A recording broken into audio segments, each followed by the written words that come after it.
Alright, movie की starting एक बड़े ही अनएक्सपेक्टिंग वे में होती है, जहाँ पर हम सभी ही एक सुनसान सा हाईवे पे कार के अंदर बैठे हुए किसी डेविंसन नाम की फैमिली को, जिसमें वाइफ का नाम सारा, साइड में बैठे हुए उनके बेटे टॉम एंड ठीक पीछे की तरफ बैठे हुए सारा के हस्बैंड रिक को देखते हैं, जो कि ये सभी ही हाईवे के जरिए इलिनॉय से ऑस्टिन की तरफ ही जा रहे थे। तो तभी ही कुछ ही दूर अचानक से सारा वो ड्राइव करते हुए अपनी कार को एक सामने की तरफ ही दिख रहे हैं, एक बड़े से हिरन से टकरा देती हैं, तो जिससे इसे बिल्कुल ही अनएक्सपेक्टिंग सीन को देखते हुए सारा वो तुरंत अपनी कार को हाईवे पे सड़क किनारे खड़ी करते हुए अपने पति रिक को ठीक पीछे ही मौजूद उस एक्सीडेंट वाले स्पॉट पर जाकर, जहाँ पर वो हिरन इनकी कार से टकराया था, रिक को उधर जाकर उस हिरन के बारे में देखने के लिए कहती हैं, ताकि अगर वो हिरन अभी भी जिंदा हो तो सारा वो उसको हॉस्पिटल ले जाकर उसकी जान को बचा सकती थी। बट अनफॉर्चुनेटली ऐसा बिल्कुल भी नहीं हो पाता, बिकॉज रिक वो उससे एक्सीडेंट वाले स्पॉट पे गया था, जहाँ पर वो घूमकर बस अपनी वाइफ के पास ही आता है।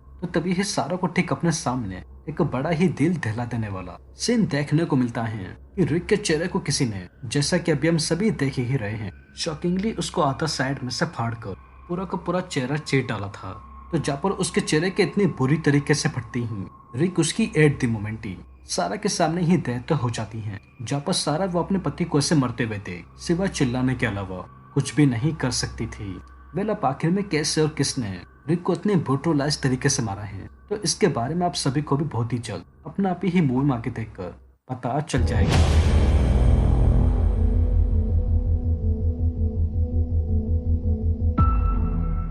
तो बस सीन सीधा उससे क्रिपी इंसिडेंट के घूमकर सीधा नेक्स्ट डे कुछ कॉलेज के स्टूडेंट्स के ऊपर फोकस होता है, जिन सभी के ही नाम डेव, उसकी गर्लफ्रेंड जेनिफर, फेड्रिक्स, उसकी गर्लफ्रेंड केटी एंड डेक्स को देखते हैं। वेल, फेड्रिक्स और उसके सभी ही दोस्त रिसेंटली अभी कुछ ही दिन पहले अपनी कॉलेज से ग्रेजुएट हुए थे। तो एग्जैक्टली इसी ही चीज को देखते हुए ये सभी ही स्टूडेंट्स, जिन्होंने तकरीबन अपना एक हफ्ते के लिए बेसिकली साउथ डेनवर में इन चल रही गर्मियों की छुट्टियों को बिताने के लिए कोई छोटा मोटा ट्रिप प्लान किया था, बस उसी के लिए ही केटी और उसके सभी ही फ्रेंड्स और डेव की कार के अंदर बैठकर अपने ट्रिप के लिए केंटकी से डेनवर के लिए रवाना हो जाते हैं। तो बस अब देखते ही देखते जेनिफर और उसके बाकी सभी ही दोस्त वो एक बिल्कुल ही सुनसान से हाईवे पे ही पहुंच गए थे, जहाँ पर इन 5 स्टूडेंट्स के अलावा लिटरली पूरे हाईवे पे कोई भी मौजूद नहीं था। तो खैर, इसी ही बीच जेनिफर, जो कि वो अपनी कार को ड्राइव ही कर रही थी, तो तभी ही कुछ ही दूर ड्राइव करते ही इस हाईवे पे इन स्टूडेंट्स की कार वो एकदम से ही कार का इंजन इरप्ट हो जाने से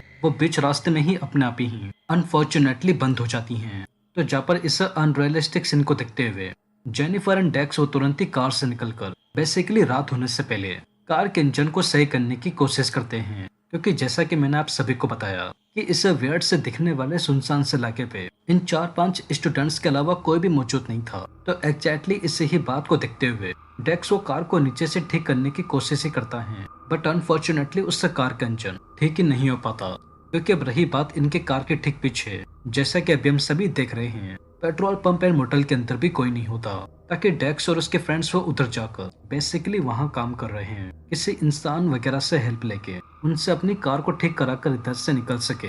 वेल, अब आप सभी ही सोच रहे होंगे कि आखिर में कैसे इस वेल इक्विप्ड मोटल एंड उसके पास उस पेट्रोल पंप के अंदर कोई भी इंसान मौजूद क्यों नहीं था। तो इसके पीछे का रीजन कुछ ऐसा है। वेल, अभी जिस हाईवे पे वो motel and petrol pump and Dex और उसके दोस्त मौजूद थे, तो दरअसल ये हाईवे वही हाईवे होता है जिसे हम सभी ने ही मूवी के स्टार्टिंग में डेविंसन फैमिली को उधर से गुजरते हुए देखा था, जहाँ पर एक मिस्टीरियस किलर ने रिक के चेहरे को बड़े ही बेरहमी से फाड़कर उनको ब्रुटल तरीके से जान से मारा था। बस उसी ही किलर ने इस मोटल एंड पेट्रोल पंप में काम करने वाले लोगों को भी कहीं न कहीं से मिस्टर रिक की तरह ही बेरहमी से जान से मार दिया होता है। तो बस सब अनजाने में ही सही बट गलती से डेक्स और उसके सभी ही दोस्त ये एग्जैक्टली उसी ही हाईवे वाली जगह पे ही आ जाते हैं। तो खैर, by the way, Katie, Jennifer, Fredricks, Dex and Dave वो सभी ही धीरे धीरे अंधेरा होते हुए थे, रात होते हुए थे, जो कि इनकी कार अभी तक स्टिल ठीक नहीं हुई थी। अब ना चाहते हुए ही बट मजबूरी में ही फेड्रिक्स, केटी एंड बाकी सभी को मोटेल के अंदर ही रुकना पड़ता है, जो कि इसके अलावा इन सभी के पास और कोई चारा ही नहीं था। तो अब जैसे तैसे मोटेल के अंदर आती ही केटी, जो कि वो बस डेव के साथ सोने के लिए ही जा रही थी, तो उसी ही दौरान उसको आउट ऑफ नोवेयर अचानक से टॉयलेट का प्रेशर बन जाता है। तो जिसे देखते हुए केटी वो तुरंत ही खड़ी होकर मोटेल के बाहर बने हुए एक छोटे से वॉशरूम के अंदर आती हैं। तो तभी ही उसी ही दौरान हम सभी ही इससे ही वॉशरूम के अंदर एक जिप्सी हवा के अंदर एक वेव को देखते हैं, जो कि ये शॉकिंगली वही किलर था जिसने मिस्टर रिक को मारा था। वो इनविजिबल किलर बिना कुछ सोचे समझे पोटी कर रहे केटी को देख सीधे उसको हवा में उठाकर एक ही झटके में पोटी से भरे हुए टॉयलेट सेट के अंदर घुसाकर, जिसके नीचे एक छोटा सा चैम्बर बना हुआ था। जैसा कि अभी हम सभी देख रहे हैं, केटी को जबरदस्ती उस चैम्बर के अंदर घुसाकर पोटी के अंदर डुबाकर मार देता है। बट बात अभी इधर ही खत्म नहीं होती। वेल, केटी कितने बुरी तरीके से मरती ही सीन अब सीधा मोटेल के अंदर डेव के ऊपर ही फोकस होता है, जहाँ पर डेव वो इतनी देर से केटी को वॉशरूम जाते हुए देख, जिसको अब तकरीबन सरप्राइजली 2-3 घंटे से ऊपर हो चुके थे। तो इससे हैरान कर देने वाली बात को देखते हुए डेव वो एकदम से खड़े होकर केटी के बारे में मोटेल से बाहर जाकर पता ही करता। तो तभी ही उसे ही वक्त हम सभी ही डेव के कमरे के अंदर एक बार फिर से उसे ही अजीब सी दिखने वाली वेव को देखते हैं, जिसने अभी थोड़ी ही देर पहले केटी को बड़े ही ब्रूटल तरीके से वॉशरूम के अंदर मारा था। डेव वो अपने ठीक सामने इस अजीब से दिखने वाली वेव को देख, जिसको कुछ समझ में नहीं आ रहा था कि ये वेव जैसी चीज क्या है। डेव वो उससे डर के भागता तो उससे पहले ही वो क्रीपी से दिखने वाली वेव सेम केटी की तरह ही डेव की बॉडी के बीच में से 2 टुकड़े कर भैर में से उसको फाड़ कर जान से ही मार डालती हैं। वेल, अब आखिर में ये वेव जैसी फाइनली चीज क्या है जो लोगों को इतनी बेरहमी से मार रही है, तो इस बारे में हम सभी ही अच्छे से मूवी के एंडिंग में ठीक से देखकर बात करेंगे।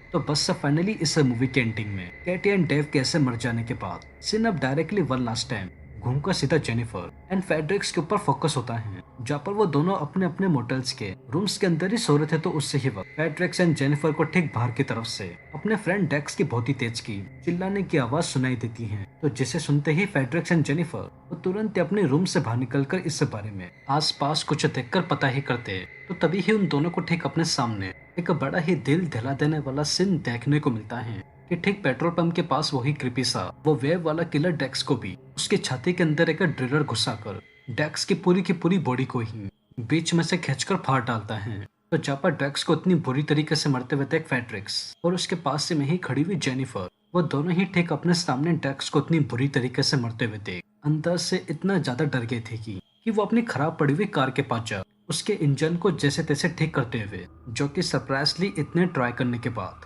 फाइनली सही हो गया था। फेड्रिक्स एंड जेनिफर वो दोनों ही कार के अंदर बैठकर हाईवे के जरिए इस वियर्ड से दिखने वाली जगह से निकलते। तो उससे पहले ही एक पीछे की तरफ से एक बार फिर से वही अजीब सा दिखने वाला वेव वाला किलर आ जाता है, जहाँ पर वो फेड्रिक्स एंड जेनिफर को इधर से जाता हुआ देख उनकी कार को ही एक ही झटके में, जैसा कि अभी हम सभी देख रहे हैं, हवा में ही पलट देता है। तो जिसके चलते कार के अंदर बैठे हुए फेड्रिक्स एंड जेनिफर की कार कैसे पलट जाने से एट द मोमेंट ही बड़े ही ब्रूटल तरीके से एक्सीडेंट के दौरान डेथ हो जाती है। तो जहाँ पर फेड्रिक्स एंड जेनिफर के भी ऐसे मरती हैं, हमारी ये मूवी फिलहाल के लिए ठीक इधर ही एंड होकर इस मूवी के सेकंड पार्ट यानी कि द राइज ऑफ रिकर 2 के लिए शुरू हो जाएगी, जिसमें हम सभी ही उस मूवी के अंदर ये देखकर पता लगाने की कोशिश करेंगे कि आखिर में वो वेव वाला किलर था कौन, जो लोगों को बिना किसी रीजन के ही इतनी बुरी तरीके से मारता था। और इससे भी बड़ा सवाल क्या था कि आखिर में वो किलर दिखता क्यों नहीं था, जिसे हमने पूरी इंटायर मूवी में एक बार भी नहीं देखा है।